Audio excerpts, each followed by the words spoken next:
generation is Generation Z. I think they term it somehow. Yes, so that's in a nutshell who I am. Thank you very much, Samantha. And one that has shocked me is that you're an author as recent as last year. We will tell our viewers more about your book as we get into the discussion. But for the two sisters that can't make it, maybe you can make some brief introductions. We will have their pictures up, and just to know, because the audience was expecting 3 of you and we only have you, so you can tell us a brief about each of your sisters. Sure, with pleasure.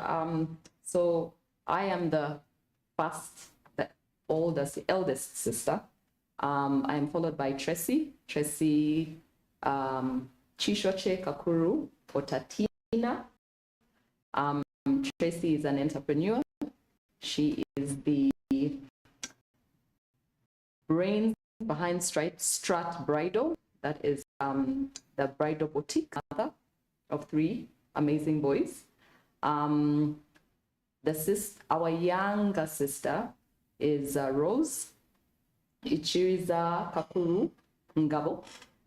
She is a graphic designer by profession and an entrepreneur in her own right as well.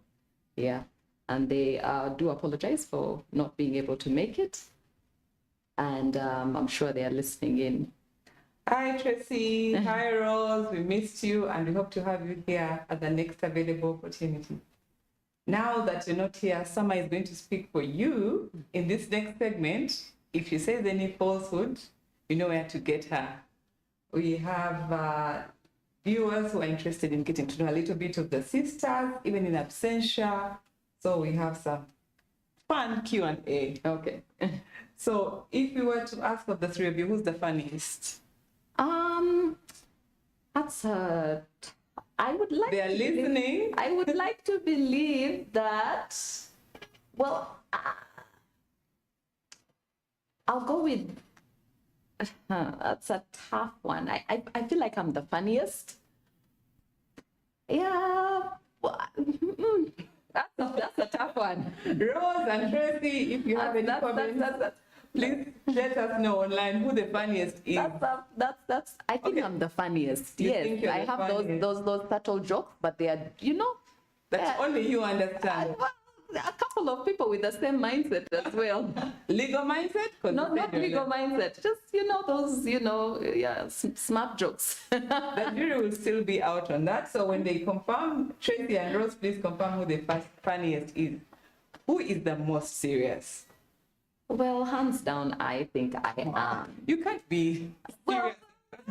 Yes, that's why the first question was very hard for me to answer, because everyone says I'm very serious, but I have my, humorous moments. But hands down, I would say me. But you know what? I think Tracy. Yeah. Serious. Tracy. Like she's a contender in that serious game. Yeah, she definitely is. Wow, she does it so effortlessly. Those who know Tracy, you would think serious is... She can switch. She has that switch where she's, has serious moments. Even me, I shudder, just having those conversations with her. But yeah, she is. Yeah. Okay, who's the most stylish? Hands down. Need I mention? Please let us know. Nkwan's herself. Nkwan's is the most stylish of the 3 sisters. Okay. Who is the one that keeps time?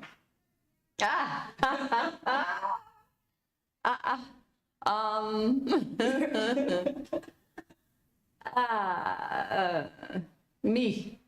Summer. Yeah. Summer is the one that. Because today we had one of those meetings, and I was running late, like 10 minutes late, and I sent a message. I was like, I know you're probably all there, but I'm coming. And when I got there, everyone was sending the same message, we're on the way. So yeah, let me take today as an example. Wow, we can't use today. There has to be a track record of timekeeping. So Tracy and Rose, let us know if Summer is telling the truth. I think I am. Okay, who's the one that never keeps time? Rose. Hands down. Hands down, Rose. Rose, you don't keep time. Okay, last but not least, who is the family chef? Rose. Rose is the family chef. Wow, yes. That's an interesting one. Thank you so much for that little insight. I wish they were here to confirm or to disagree with what you just said. So those who are joining us for the FLI talk today, we are in the house with Samantha Kakuru Mwesigwa on behalf of the Kakuru girls, who can't join us, but will join us in another episode where we have conversations that matter. And we just had a small Q&A to get to know them and know a bit of who they are in general as their personalities are concerned. So we are going to talk about cancer. Cancer is a Cancer Awareness Month, and it's a sticky, delicate subject that we have to have. We do have tough conversations on the Fidelis Leadership Forum. We do have difficult conversations, but conversations that must happen. We tell stories with one goal: to impact lives, change mindsets, affect decision-making, whether it's in the short term or long term, and hopefully create a critical mass of leaders, where leaders are people who are taking charge of their lives, first of all, and the lives of those that are around them, even when they don't have a title. We emphasize that leadership need not to be accorded to you based on anything except your willingness to serve others, and trusting that the Lord and God who made you has given you the opportunity and the ability and the skill set that you have to use in that service. So you don't need to be appointed, elected, commissioned, ordained, but to serve and lead from wherever you are. And Samantha is serving and leading in every way. As we had our conversation before the camera rolled, she couldn't even define where she's serving. Is that correct?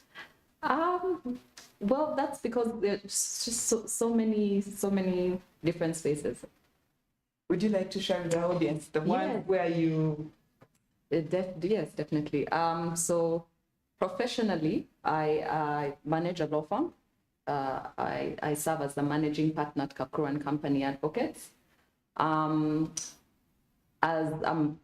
Passionately, I am the director of Greenwatch. Greenwatch is an environmental advocacy non-governmental organization that advocates for environmental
her seatbelt.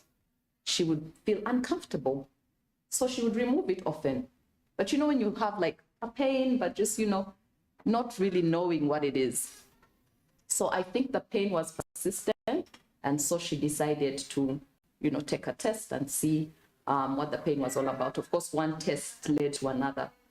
And we did get the diagnosis that it was breast cancer. And then treatment started. Of course, when the news comes, it's very difficult to relay that news to find.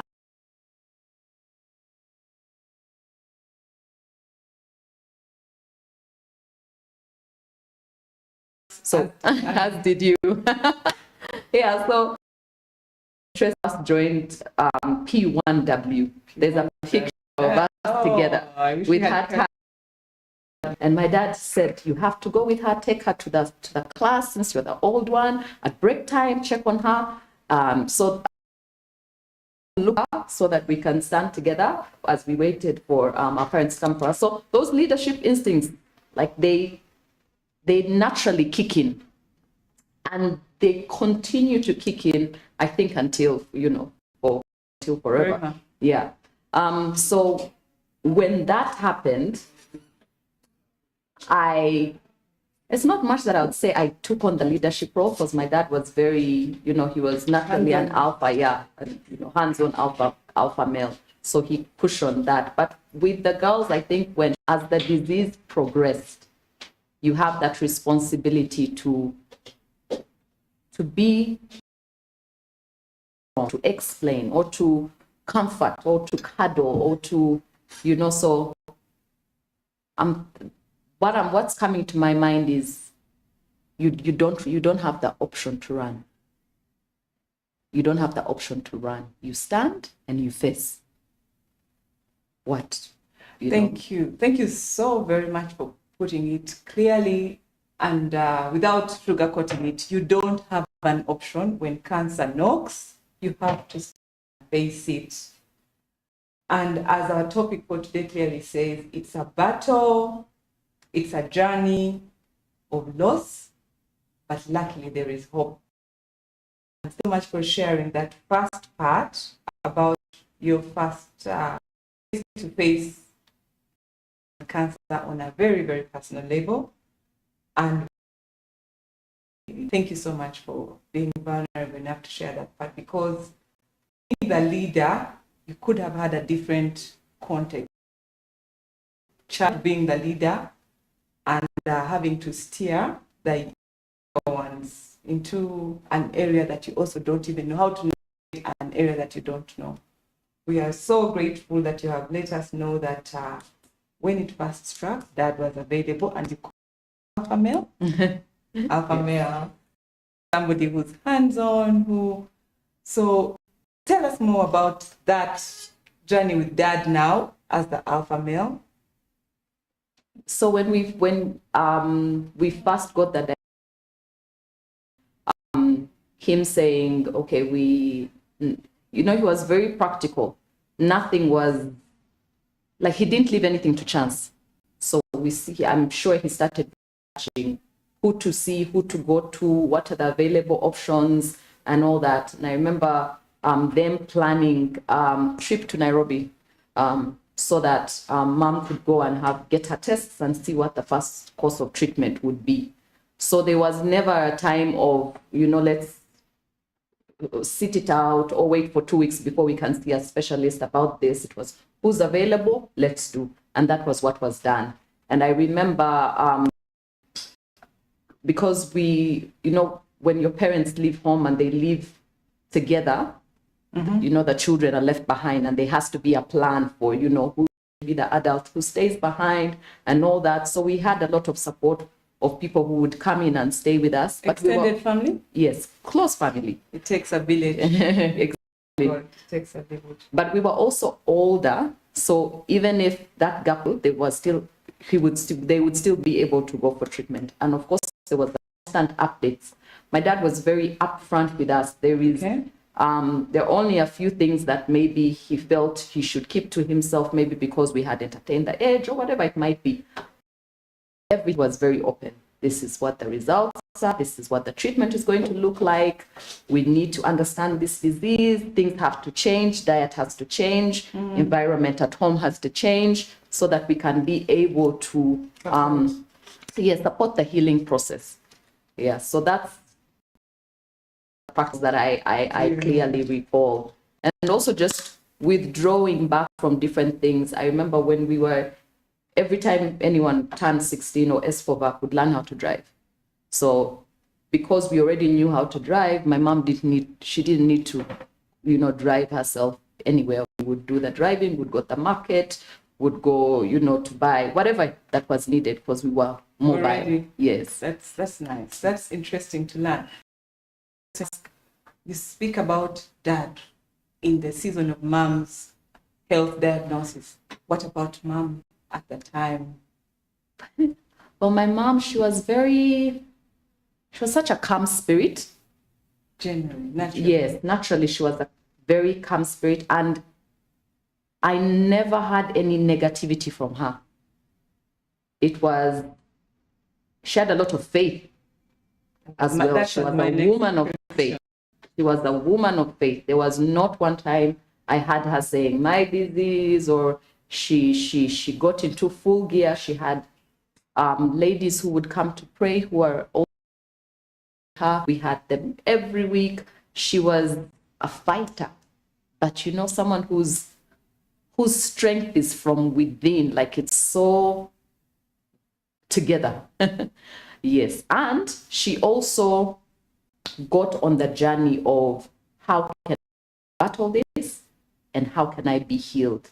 So we changed diet, environment at home. When there are small things in a home that can suck up your joy, whether it's like sulking or what, like all those things, we had to switch. We had and stop being petty about different things, but just allow joy to be constantly the thing that is in the atmosphere. And in her treatment, she actually she beat it. Yes, she was in remission for about 2 years. Yeah, declared cancer free, and she started working again. And when you are diagnosed, you have to keep going for reviews after some time, and then towards the end it came back, and it came back aggressively. So yeah. For the benefit of our viewers, what stage was she when she was diagnosed? Because that's important, the battle and the journey, and it's one of those diseases that have different courses of action and causes depending on when it is caught. Do you know when mom was diagnosed? No, I don't know what stage it was when she was diagnosed, but I would like to believe that it was not at a later stage, because she was a candidate for surgery, and usually when they are able to operate, take the tumor out, then that means it hadn't spread to other areas. Yes. Okay. So she did have the surgery, took the tumor out, and then she had a course of radiotherapy where they were just dealing with the other cells. And then she was declared cancer free after that. Remission. Yes, remission. Yes. I think it was second phase. Yes, that the weekly chemos began. Yes. Thank you for sharing that part and the practical things that need to be done. We are in an era where we're talking about mental health, even in the times we are living. So for the families that are journeying and battling cancer, other than the medical, Samantha is sharing from their very personal story that what helped was not to change but the tone and the sound and the feel of the house, of the home, to give it a joyous feel, to be very intentional about creating a good environment for everyone, not just because already the disease has its store. In this last segment, before we conclude, you talked about faith. Yes. And you are a faith leader, as you described yourself. Where is the place for faith in any disease, not just cancer? Well, and then your knowledge, where is there a place for faith in science, in medicine? It's always a trick. Most definitely, there is a place for faith in everything. because it's the strength on which we stand. And what is faith? Faith is, it's believing, it's hoping. I don't have it right now. I don't see it right now. It doesn't seem light at the end of the tunnel right now. But I believe that In spite of the fact. in spite of the reality, I believe, because that's what the word of God says. And we have also seen faith take us not just through, not even just in aspects of disease, but in everyday life. It's faith for us to start the car and move. Because we have faith in the machine that it will actually, the ignition will turn on and we will, pump the gas and we'll move. But it's a car, it's a machine. It might, something might not be right with it. But in our mind, we are not thinking, will this car go? No. With our faith, Yes. whether it's for healing or Yes. for whatever it is. Whatever it is. That's an interesting one. And for our viewers, once again, we are on Epili Part Talks. We are discussing cancer, the journey, and hope with Samantha Kakuru Mwesigwa, who has lived, journeyed, battled through, and hopeful, and is here this journey for cancer and how some light can on a very gloom diagnosis like that. Join us. X Spaces, that is Fidelis, and on Smart 24. Thank you so much for joining us, and we are getting into our second segment for this conversation. We are very some here. This is a sister edition, and we confirm that at a later date, Rose and Tracy will join us probably for another topic or something, but we will bring the girls back. So the fun segment number 3, but to just change something a little. What are you reading? What are you listening to? What's outside the, yeah, so what are you listening to? Who are you reading? Interesting, well, not very interesting, but what can I say? This today, when I was speaking with my sister Tracy, I was asking her because we are reading a book together and it's called Profit Fast. Yeah. And it's, well, since we are both running businesses, we are trying to understand how we can businesses better, how we can earn from them and them not take over our lives and make us very miserable, but how we can be able to. Did you tell us your business? You talked about Rose, you talked about Tracy's tract. What is your business? The Kakura and Company Advocates. The law firm is a business. Yes, that was my mistake when I, first started. I thought it was not. It was a law firm. Yes, I didn't see the business side to it, and therefore I was not. It is a business because it puts food on your table at the end of the day, and that's the thing that lawyers don't understand. Because our value is time. Okay. So it's very, and in the Ugandan context, and maybe even at the back coast, they don't really teach us how to make money from our law firm. So thank you for coming. We have not paid Samantha to be here, and I hope she will not beat us after the fact. So thank you for your time. Okay, yeah.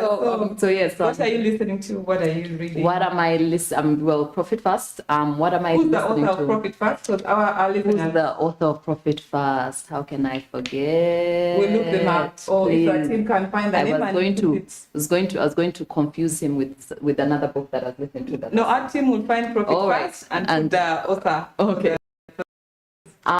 What am I listening to? I am listening to a lot of teachings by Apostle Moses Mukisa. Those I listen to every day.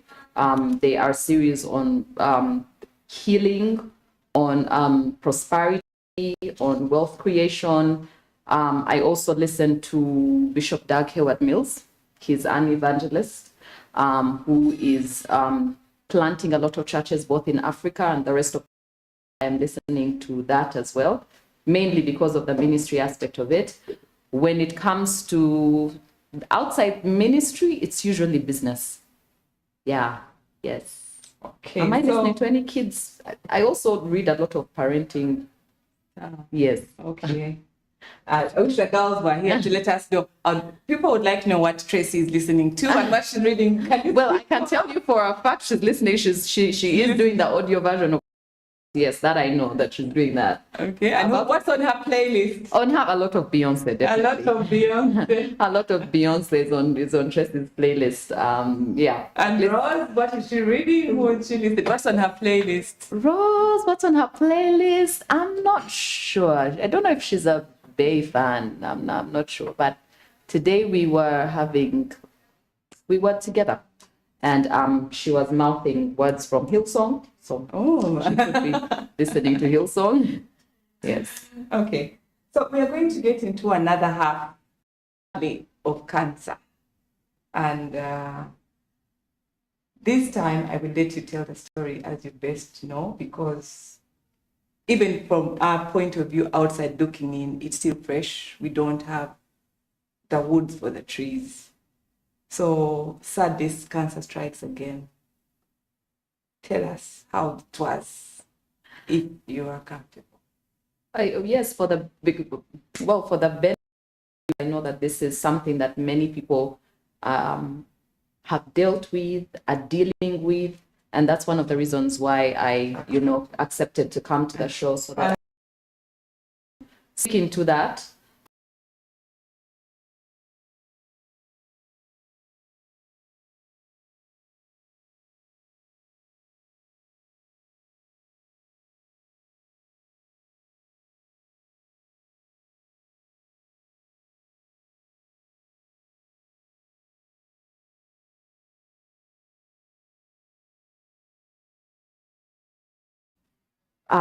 Depression,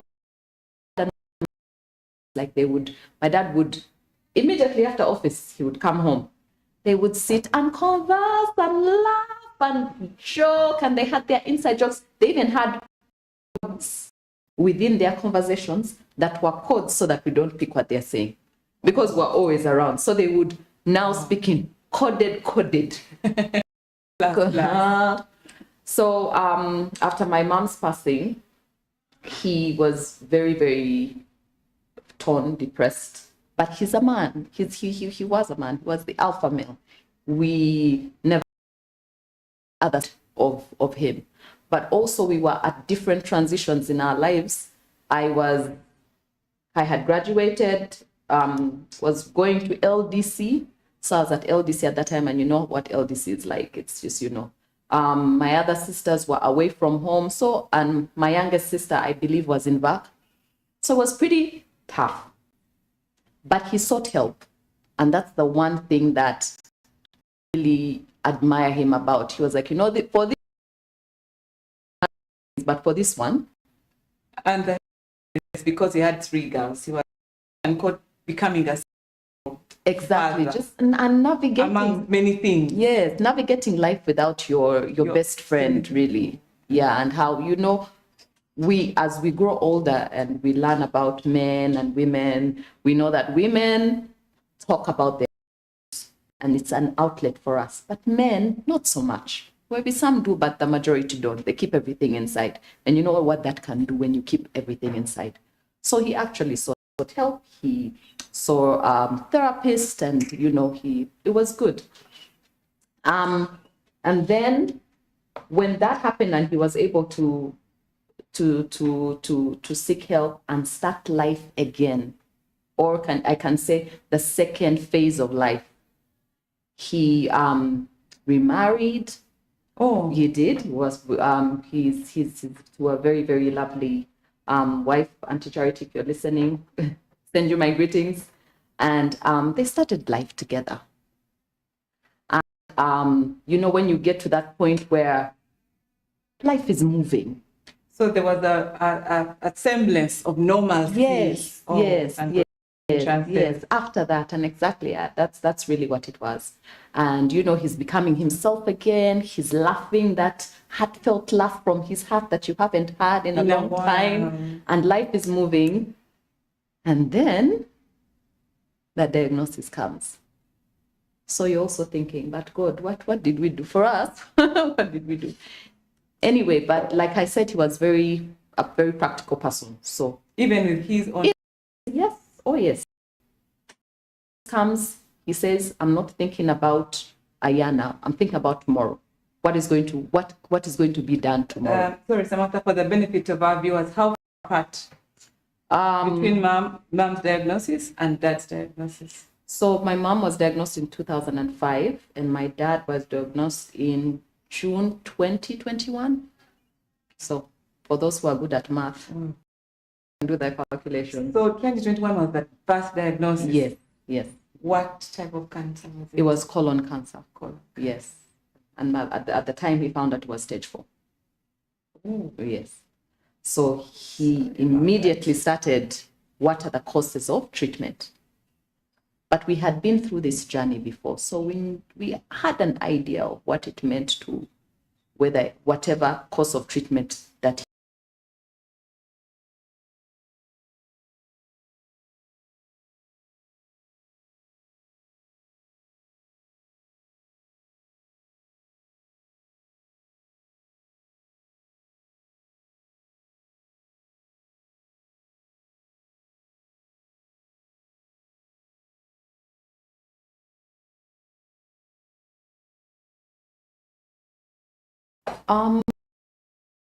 to be didn't when we got the diagnosis, I refused. You know, when you hear something and you say, no,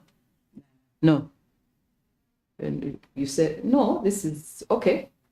This is what the doctor's report says, but the report of the Lord says, I am the healed of the Lord. And so that was where I operated from. But you know, there is the physical, like how I can see you and you see me right now. And then there is the spiritual, where everything is in perfection, perfect. But the spiritual and the physical, you're living in both worlds, right? So you have to be realistic about the physical. You have faith in the spiritual. I feel like that's where I was. So what, if you're to ask me, I tell the viewers, especially those who have had one loss, and you know where you say when you hit rock bottom and then the bottom opens. Someone who's hearing your story and they're like, because sometimes when we go through things in life, you think if you believed your worst nightmare, it only gets better or should get better. We have that unrealistic expectation that once you're at rock bottom, it can get worse. So this message, this particular one, is to someone who thinks the worst is over, and how do we prepare the poor? We're not speaking doom, but we are talking the truth of what when worse gets worse. Yes. What I would say about that is, first of all, I wouldn't ask anyone to think that worse can get worse. No, I would not. Like they don't want them to operate in the mindset of negativity. No, because I feel like that that's the doom. It doesn't help anything. Have so faith. Positivity all the way. Yes, because if you look at the options that you have, being negative, positive.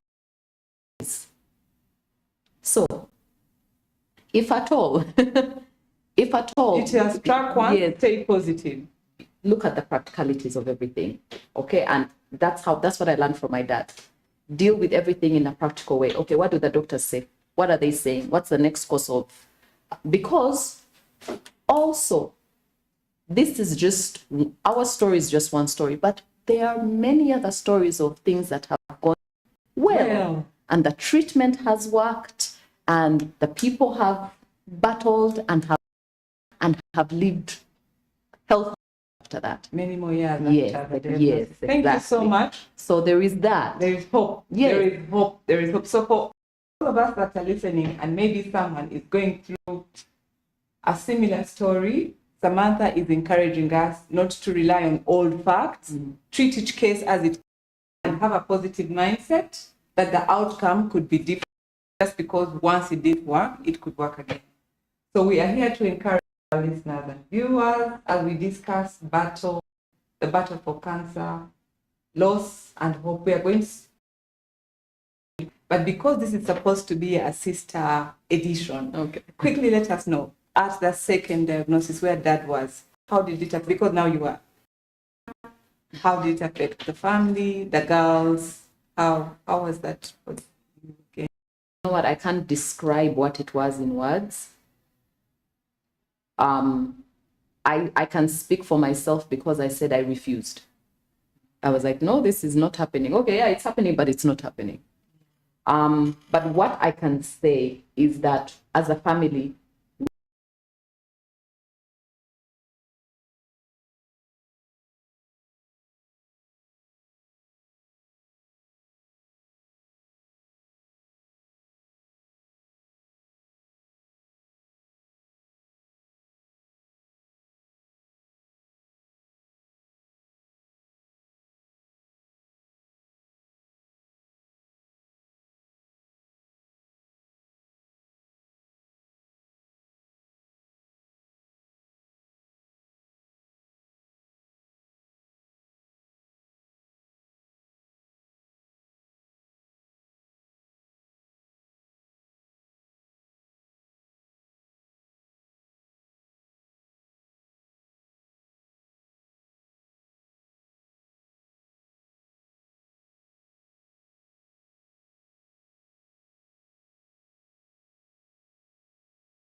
simple, as they say, you almost made us want to do ceremonies. So that's beautiful. And now let's go to the bride side of hope. We've talked about battle, we've talked about loss. I don't think grief, because it's personal. We can't speak for Rose, we can't speak for Trey. You've told us 1 minute you got into big sister mama mode, and the next minute you went to denial. Is there any other aspect of your grief journey that we can't fill in the blanks? Well, I would say do not isolate. There is something that isolation does to you. You know, when you're in that space, there is the way that devil can come for you and say, I thought life was going so well. Look now. And when those moments come, you want to pull yourself away from the world and be isolated and, you know, get into your covers. It's all gloom and doom. But in isolation is where he can really just put you down. So ensure that you don't isolate. Be in spaces of you where that are joyful. I know that well, he's my coach, my strength training coach. Always says, like, be around people, be in happy spaces, be in happy spaces. I remember him telling me that all the time. Be in happy spaces, so that that your spirit can be lifted, because you know your spirit can be affected by the environment around you.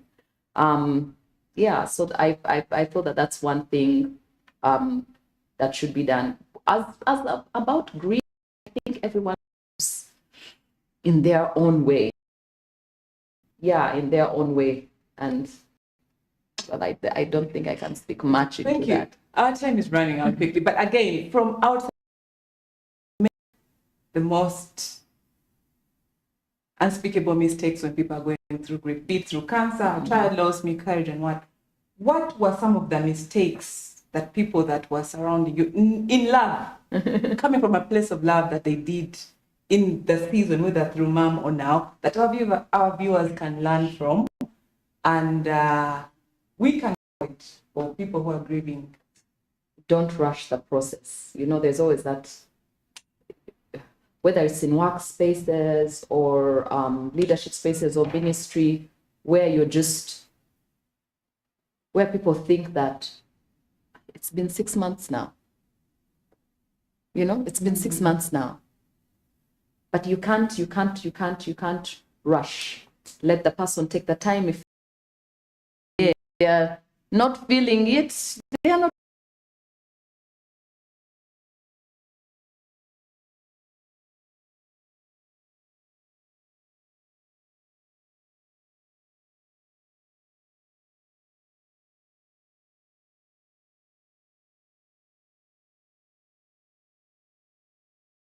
Let it flow. So our viewers out there, let's not rush people's grief, whether it is cancer or any other. Let us give them time to process and heal at their own pace as they. The other one, that's the practical thing. We talked about mental health, family support. We've talked about now the Medicare. Cancer is as disastrous as expensive. Somewhere you mentioned Nairobi, and cancer does not choose based on your bank account.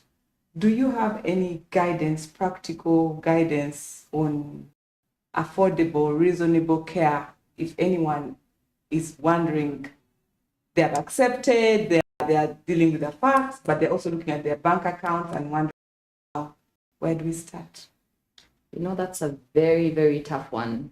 I think we were very fortunate enough regarding, you know, the affordability of treatment, and it was mainly because of Dad's work for the government, so he was entitled to those health benefits. But what I can tell us, especially us, I'm going to say us, the young ones, but I'm not so young anymore, but especially the younger people, is invest in healthcare. What do you mean by invest in healthcare? Really not quite sure about what's out there in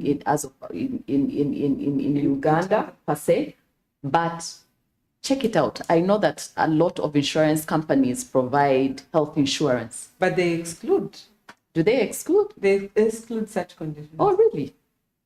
Then if that's the case, because I didn't. I beg, we stand to be corrected, but if anyone has insurance information or if you work for an insurance company, let us know what the market policies are on conditions. Because, okay. Anyway, I was going to say, can't predict, If you anyway, do, yes, that's, you don't that's not the conversation. But the thing is, if they don't fund for it, but I also know that people who are members of saving groups or cooperatives or things like that, or even I saw that Uganda Law Society is also, like giving us the lawyers health things and all that. Like, find the information so that you are, whatever it is that you earn, a percentage goes to that fund that will be able to cater for you, not just for you, but your family. Like, it's not something we should ignore, but it's something that we should actually be practical about, so that in the event that's not, the expense an issue. All right, thank you so much. You say basically when it comes to diseases like cancer, plan your finances. Don't plan for that cancer. But I said finances, so that in case such tragedy strikes, you're able to quickly take action, not being held by financial. Yes, thank you very much. Something. The last one on that is a bit tricky. Is the question on predisposition. I know there are 1,000,001 viewers there who are wondering, my aunt died of cancer, whatever type of cancer, my grandmom died of cancer. Do you have any information that you've gathered on this journey that will be helpful? Already feeling that they are in line, whether it is through genetic predisposition or lifestyle exposure. What I would say about that is do the health checks. I feel like those who are within that line, we need to be more conscious. When you say those that are within that line, because we know that are those because research and studies have shown that cancer is a generic disease. It is, right? I think, yes. And so if you can be predisposed from the line, yes, you're exactly. The line. So that's you. Yes, ensure that you get the tests that are necessary. I know that there are ages that for women and for men as well. Thank you. Yeah. So, dear listeners, thank you so much for tuning into FLI Talks today. We have Samantha Ampunda Mwesigwa, who has lived the journey of loss and grief of cancer. She's a brave, beautiful leader, and she's now proving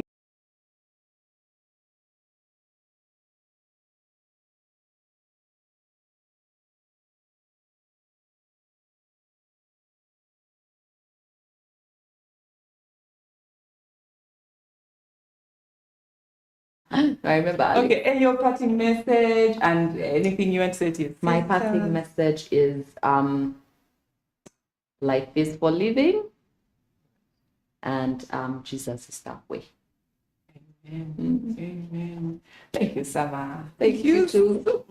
Thank you so very much. Thank you, leader. Thank you very much for joining Part Talk today. As we wind down in the last 5 minutes, we want to see if there are any questions on the online community, because this was supposed to be a fun but also very informative session.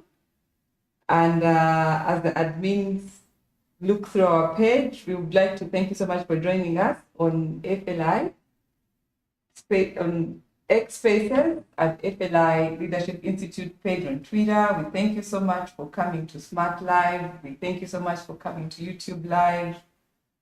And we look forward to having the rest of the girls at a time we will communicate. And thank you very much. Please let the conversation on cancer continue. Post this. If you have any, we will try to get as much information out as possible. Samantha has emphasized the need for mental health, even in the journey of cancer, not just for the patient, but for the whole family. She has underscored the importance of a good support system. She has underscored the importance of faith in spite of Is that correct? It's true. She has underscored the importance of financial planning and then proactive prevention, which is by checking regularly, male or female. Let's not have these biases that certain types of cancers affect certain genders. Complacent with our medical regimen. We'd also like to request again for information on insurance for cancer. If there is an insurance listener there, this is a good opportunity to share so that we can know the truth about coverage for cancer instances. Thank you once again. Thank you so much. I love to Rose and Tracy and Lucy and Auntie, everyone. We thank you so much. And we appreciate you very much. Please watch this replay on Smart Live that will air again. We've not been able to catch the whole conversation. And from FLI, we thank you very much for joining in. We do have from the fellowship, that is the Leadership Institute, the cohort that will start next year, but applications are coming in. The fellowship is one that where leaders like Samantha, even though she's not an alumni, belong. We teach outside academic courses what leadership means in everyday life, how to serve from wherever you are. We have a very well empowered faculty to teach you about life skills, leadership, financial entrepreneurship, basically everything that is geared towards creating a critical mass of ethical leaders. We are unapologetic about our stand on ethics as FLI, and we are committed to teaching at all levels in ways that make it practical for us to live out our faithful and available leaders in this country and in this continent all throughout. You can check out our website.